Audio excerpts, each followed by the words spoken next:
The year is 1944. The Empire of Japan is losing the war.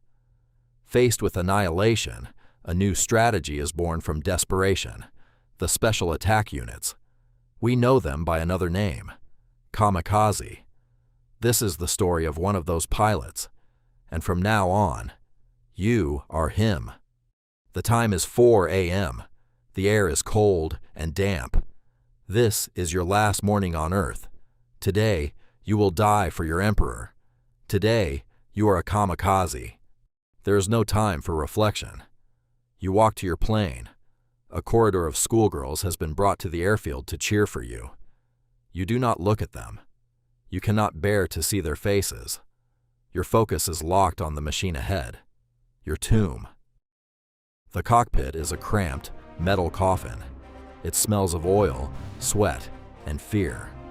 A ground crewman straps you in. He cannot meet your eyes. When the lid closes, it is the sound of your tomb being sealed. You flip the switches. The engine coughs, sputters, then catches with a roar that vibrates through your bones. You push the throttle forward. The last tie to the earth is broken.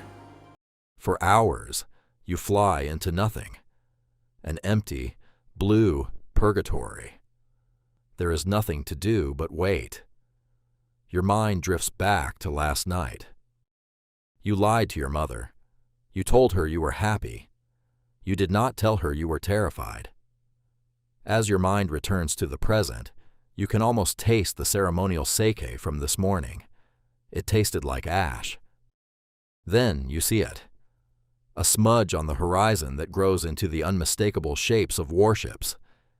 Your heart feels like a wild bird trapped in your chest. Your training takes over. You find the carrier. To understand the enemy you are about to attack, we must see them as they are. On that American carrier, the war is a different kind of waiting game. For the U.S. Navy sailor, the enemy is an abstraction. His biggest enemy is the heat and the soul-crushing boredom, a battle fought with letters home and worn-out daydreams. Then, the alarm, a brutal, metallic shriek that rips the air apart. General quarters, all hands, man your battle stations. The war has arrived. Adrenaline replaces boredom with pure, primal fear. You push the stick forward. The world turns upside down. The final 60 seconds of your life begin now. The scream of the engine becomes a solid wall of sound. The force of gravity becomes a monster. The sky rips apart in a storm of fire and steel as the ship's guns open up on you. 30 seconds. You are hit. A shell tears through your engine. Your plane is a falling wreck, bleeding smoke and oil. You fight it, wrestling the bucking controls, your only purpose to keep the dead weight aimed at the target. 20 seconds. On the deck, the sailor's gun jams solid. The mechanism glows a dull, angry red. He is defenseless. He stumbles back from the broken weapon and looks up. 10 seconds. You see him. A single frozen boy by a silent gun. He is no longer a target. He is a face. The war, the hate, the emperor. It all evaporates. Your last thought is not of glory. It is a single, soul-crushing regret. A feeling so powerful it becomes a physical act. A single tear, not for yourself, but for the boy you are about to murder. Zero. A flash of light consumes the world. A moment of perfect, impossible silence. And then your world ends.